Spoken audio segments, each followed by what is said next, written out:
Hey, David with Jaystone Real Estate. I'm talking to you today about marketing your house.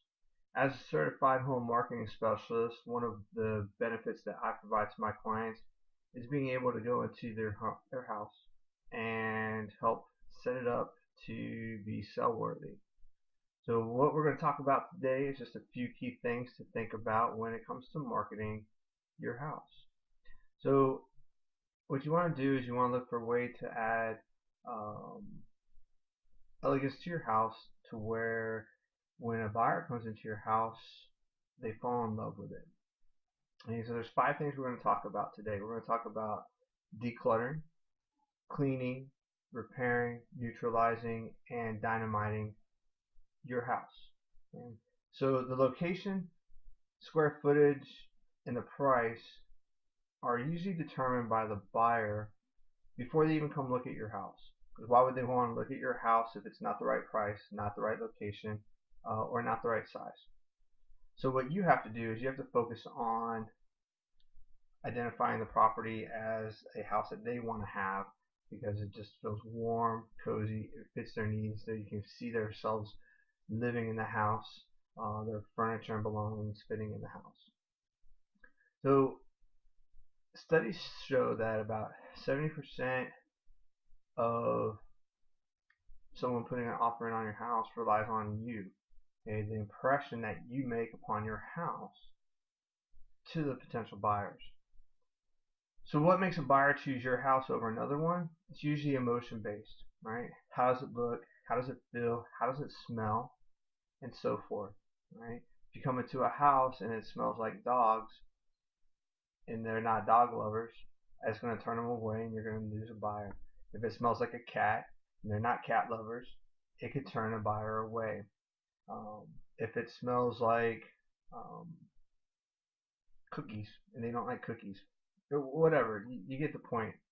Um, so when any negative impressions are left, buyers can start focusing on what's wrong with the house versus what's great about it.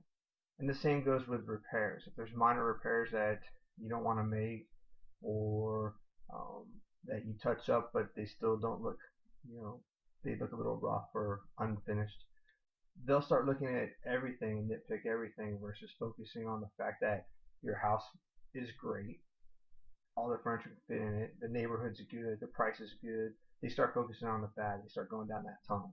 So what I'm going to do is I'm going to teach you some ways to help prevent potential buyers from going down the wrong rabbit hole. Okay?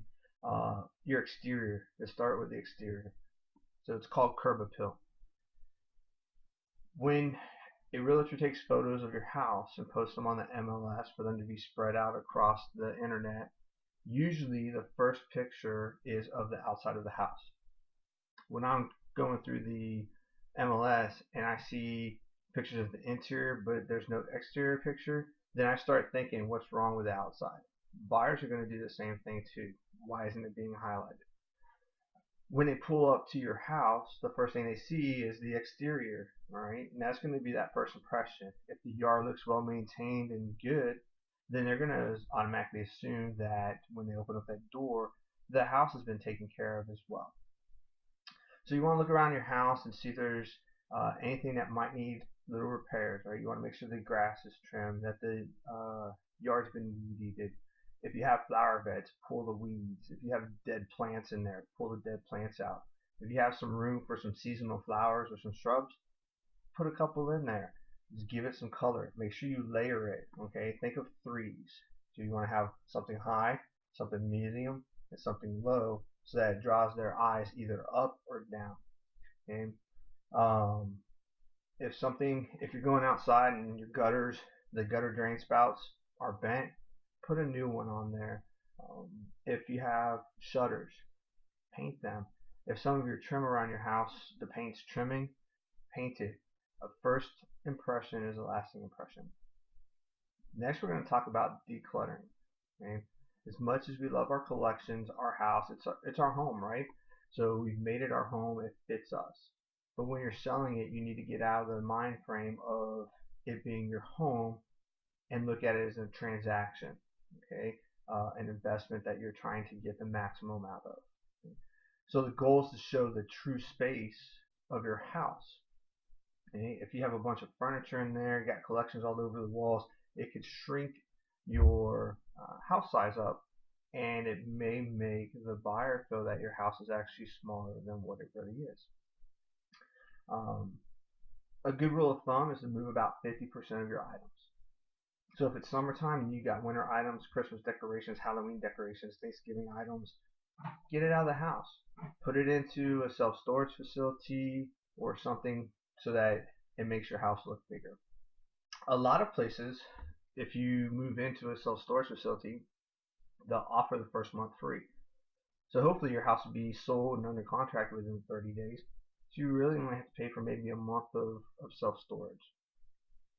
So you want to organize your pantries. Take the time to turn all the labels to where all the labels are facing out. If you've got 3 different jars of spaghetti sauce, one here, one here, one here, put them in a row. You want to make your house look organized and maximize your space. Another thing that you should do is in your bathrooms, in your towel closets, try fold the towels to where there's no open seams out. Think about it when you go to a hotel, right? When you're going over to a luxury hotel or a nice hotel, their bathroom, they always have the towels to where there's no open seams. Kind of the same premise, right? You want to make it look like a spa, feel like a spa. So, it's Christmas time right now. If you've got a lot of empty boxes from Christmas items, work on getting them out of the house. It's okay to have decorations in the yard. Keep it simple though. Don't look like Clark Griswold in the front yard. All right. A simple set of lights on the hanging from the gutters or around the trees or the shrubs. It'd add a touch of hominess. But another thing to keep in mind is if the potential buyer doesn't celebrate Christmas, it could also be a turnoff. So use it sparingly. Okay. So you also, if you have large collections, thin it out. Okay. You don't want people focused on your collection. You don't want to say, "Ooh, where's that? Who's that? What's on that?" You want them focused on your house. So keep them focused on your house, not your collection. So pack them up and get them out of the house so that it doesn't become an issue to take away attention from your potential buyer. Okay, so cleaning. The house needs to be clean. All right. Regardless of your standard of cleanliness, it needs to be cleaned. And if you can't do it or don't want to do it, pay a professional to come in and do it. It goes to first impressions again, right? If somebody comes in and the house is disarrayed, right? There's dust bunnies all over the place, food all over the place, the appliances aren't clean, the bathrooms aren't clean, the carpets aren't cleaned, that's all going to leave a negative impression. And if they still like the house, they're going to want to offer you less because they're going to have to get the carpets cleaned, they're going to have to get this done, they're going to have to get that done, it's going to have to pay for a cleaner to come in and do this. Just take that out of the equation altogether. Pay a few $100s if you don't want to do it yourself. Have the house cleaned up. Again, first impressions are lasting impressions. You want to make sure that the light bulbs are clean, ceiling fan blades are dusted off, the doors. Every time they go into a room or to your house, they're touching the doors. Make sure that the doorknobs are clean. Make sure that the dirt that forms up around the doorknobs, clean that off of the doors. All right, again, lasting impressions are made from first impressions. They already know that your house is going to fit their size, price, and location. Don't give them a reason to not want your house because it hasn't been cleaned. Okay. So most buyers, when they're looking at houses, they overestimate everything, right? Hey, there could be a broken cabinet door, right? $10 with materials from Lowe's, it can be fixed. Then the whole entire cabinet has to be replaced. That's $1 million. All right. Oh, hey, the blind is bent. $1 million. It happens. Buyers just assume everything's overpriced. So if you have little items that need to be taken care of around the house, take care of them. If something needs to be, if something needs to be cleaned, the stove needs to be cleaned, clean up all that burnt stuff on the bottom of it. Somebody opens up the oven door, sees burnt food on the bottom of it. I need a new oven. It's going to cost me $1,000,000. Same with the fridge. If they open up the fridge and there's a large odors that come and hit them in their face, they're going to like, I need a new fridge. It's $1,000,000. And they're going to just start coming up with all that and deduct it from an offer, even if they put one in on your house. So those are just some things that you can do relatively easy that could save you from people starting to go, I need $1,000,000. Neutralizing. So neutralizing is big, right? Especially if you lived in a house for a long time. I've got 3 dogs and a cat. My wife does a fantastic job of helping keep the house clean. But sometimes the dogs get odors, right? So if you have animals, you need to be cognizant of that. And one of our natural defense mechanisms is if we live in an environment, we get accustomed to those smells, right? So that our brain will start looking for smells outside of what normal is. So we may not even know that our house has an odor of a pet or food or what have you, because our bodies become in tune to that. So have a friend or somebody come on over and say, hey, look, give me some honest feedback. What do you smell? Okay, and then you can address that. So you want to have warm, neutral colors. Okay, some of us like purple, some of us like yellow, some of us like lime green. Okay, fantastic colors for us, horrible colors to sell.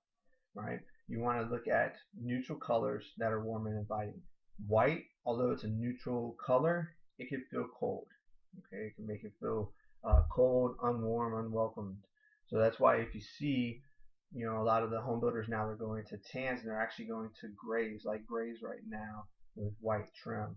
So if you have designs all over the walls, if you have stickers all over the wall that say like family and you have like names and stuff like that, I recommend taking them off, because what you want to do again is it's not your home anymore. You got to get into that mindset. You got to get in the mindset that you're trying to facilitate a transaction from an investment and get the most capital that you can from that investment. Surveys show that about 40% of buyers are not pet owners. So it's important to neutralize your house from the pets, right? So clean up outside. When it comes time for a showing, take them out of the house, because there's a lot of people that are afraid of dogs or cats or snakes or spiders or pet rats or pet chinchillas or whatever pet you have, right?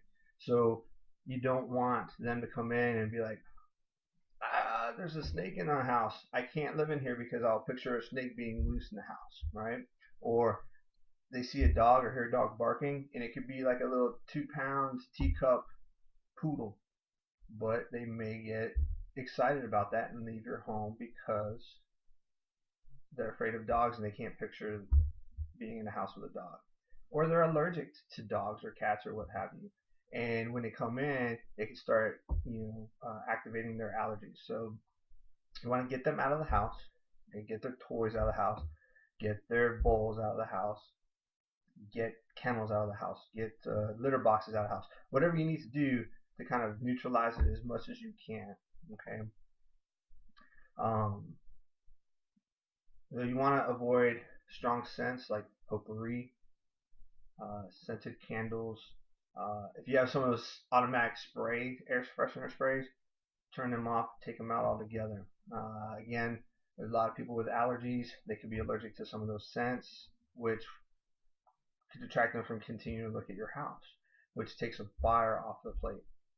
It's okay to, I like to use some of those plugins, right? Put it on a low scent so there's a little scent in there. I like to use like caramels or country scents, some apples, things like that. Just to, depends on the time of the year. I like to have a seasonal flavor in the air, if you will, but subtle, not bam right in your face. Okay, so subtle, not Mike Tyson. Dynamiting. So dynamiting your house, right? So if you have a chair in your room, put a little throw over it. All right, maybe open up a book and leave the book on there. The same with your couch. If you have a fireplace, open up everything to where the fireplace is that focal point. Right? Use it, and you're making it dynamic. So if you're in the wintertime, leave some fresh wood in the fireplace. If it's summertime, put a couple potted plants in there, so some flowers or something, just to add and draw attention to it. What you want to do is you want to think about threes, right? You want to have three different layers. You want to have some volume to it. So if you have a table and there's nothing on there, maybe put a little lamp on there and a small candle or a small little feature or something like that. With your kitchen, kitchens are easy to dynamite. Instead of having a blank counter, put a couple canisters on there, right? Threes, right? Get a big one, a medium one, a small one.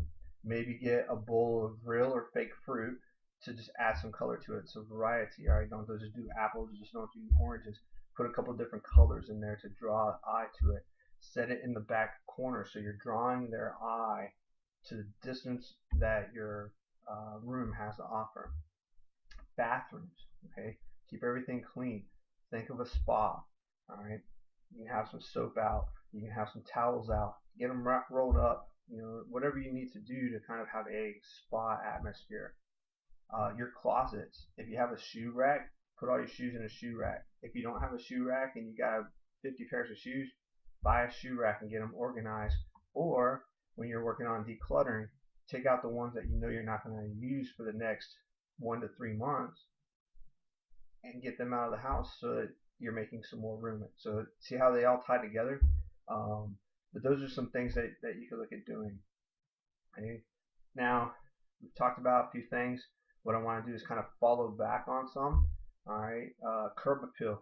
All right, go outside of your house like you've never been in there before. Take a look at it. All right, come on in. Make notes. It's okay to ding yourself because this is what buyers are going to do. Have a friend come over or a couple friends come over. Give them a pad of paper and say, hey, look, if you were a buyer, write down what's good, write down what's bad about my house. What do you think I need fixed? What do you think that it's fantastic, right? But come in and start writing like you have an objective mind, like you're a buyer, and start identifying stuff. When you come in, how's the yard look? How are the gutters? How's the fascia? How's the front door? Does it look like it's been kicked in before? Does it need some paint? Okay. Is the doorknob hanging off? Maybe we need to tighten it up or replace it. How's the outside light looking? How are the gutters looking? The downspouts.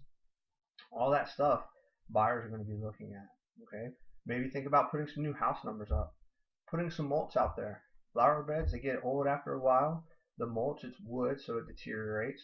Putting some new mulch out there, some flowers, will make it pop. Okay? You want to look for a way to add elegance to entryways. All right? If you have a big enough entryway, a small table with a couple, little items on it can do wonders. Put a small mirror right by it. Mirrors are great at making small areas look huge. Okay. Arrange furniture that makes your room look open. Okay? If you walk into a room and you walk right into a couch, that's going to make the room look smaller. So maybe look at turning the couch or the love seats or the chairs to where it makes the room look bigger. You want to, like I mentioned before, emphasize fireplaces if you have a fireplace. So again, 3 is key. Okay, you want to have it varying heights, varying volume. Okay? Like in the kitchen, put a cook-up or put a planter or something like that. Blankets, pillows, comforters on a bed. Maybe if you can buy like a small tray. Like At Home, Michael's, Joann's, your Walmart. They have like little breakfast trays, right? You can put one of them out there with some napkins, a little plate, something that you want to make it look like it's a lifestyle versus a room. Okay? For children's rooms, if you have children, young children, keep the toys together. Right? Keep them neatly organized, but make the room look like a fun place for the kids to spend some time at. Bathrooms, clean, clean, clean. Nobody wants to go into the bathroom and be like, oh, right? First turn off, right? If you go and you open up the shower and it looks like a scene from Jungle Book in there, you're going to turn off your buyers. You need to have everything clean. Put a new shower curtain up. Put some, little fixtures, on the counter. Not a lot, just a couple, right, to make it feel homey. Um, if you have a living room, a den, a study, a loft, put a couple board games out or a board game out to make it look like it's fun, right? You want to sell a lifestyle versus a room. Um, what you want to do also is, um, if you have outside, right? If you got a barbecue grill out there, if you have a patio table out there, maybe set up the table with some items to where it looks like, again, you're selling a lifestyle. They're out there, they can visualize themselves out there relaxing, cooking, right? Watching the kids play if they have kids, watching themselves entertain their friends and their family. Again, you want to sell a lifestyle, not a room, okay? So curb appeal, dynamic entryway, kitchen, bathrooms. Those are the 4 key areas you need to focus on to be successful. Now let's talk about when you actually have a showing, right? So when you have a showing, you'll get the phone call from your agent or from a centralized showing service or somebody's going to notify you and say, hey, you have a showing in X amount of time. Panic kicks in. I got a showing, right? You're excited. I got a showing, but then you're like, I got so much to do. If you keep your house clean, keep hitting those main key areas, curb appeal, entryway, kitchen, bathrooms, it'll make it for light work, right? You want to take out the trash, go through there real quick, leave like a Walmart bag or something in the trash can so you can just grab that bag real quick, grab them all up, throw them into the trash on your way out, right? What I did is when we were selling our house, my 2 children had their own roles, and my wife and I had our own roles. We knew who was going to take care of what room or what features, so that when we got the call, we go in our do our things and we go out, divide and conquer, right? But you want to make sure your house is clean. When you're leaving, you want to make sure that all your blinds are open, all your lights are turned on, because you want light to come in to make the house look bigger, make it more inviting. Okay? You want to take all your pet items with you out if you have pets as well. What I like to do, when I sell houses or when I have clients sell houses, I would get some of those rolls of cookies, right? They're already pre-mixed dough. Pop a few of them in there, put them in the oven while we're cleaning everything up. So by the time we're done with everything, wash our hands, get the cookies out, put them on a tray so they have some warm cookies. Put a couple of the small little bottles of water out there and a handwritten note. Hey, I appreciate you coming by the house. We're sorry to see ourselves have to go, but whatever, right? We need a bigger house or whatever it is. You don't even have to get that far. You can be like, hey, you know what? This house is wonderful. We really like this school. We really like our neighbors 2 houses down. They're fantastic. The house is fantastic. We really love the spacious backyard or the spacious master suite. Whatever you like about the house, the community, put it in a note. That way you're keeping them in the house. They're eating a cookie, they're reading a note, they can start to visualize themselves in the house, because the longer that someone's looking at your house, the more interested they are in your house. So if somebody comes in and they're out of your house in about 5 minutes, you can probably guarantee that they're not going to be putting in an offer. Okay? But you want to just try and make them feel welcome. Okay? There's a lot that we talked about. Feel free to rewind and follow again, take notes. I don't care. I'm here to help anybody. If you're in the San Antonio area and you want me to come on by and we can just talk, I can come through your house, give you some ideas on what I think could use some help to better market your house.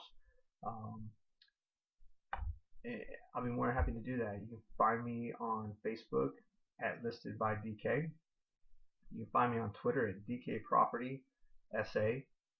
My email is dkpropertysa@gmail.com. But whatever you do, research it. Okay, talk to experts. If you're in my market area and we go under contract, one of the things that I provide to my clients if they want is a free consultation by a home stager. So you can hear it right from a professional that does this 24/7.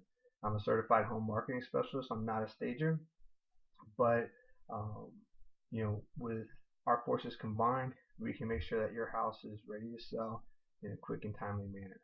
I really wish you the best of luck in selling your house. Again, if you're in the San Antonio area, I'd love to come and talk to you. I'll come through and give you a free consultation. You don't have anything to lose. But feel free to reach out to me. My phone number is 210-319-9713. I'm here for you. I'll talk to you later. Have a good day.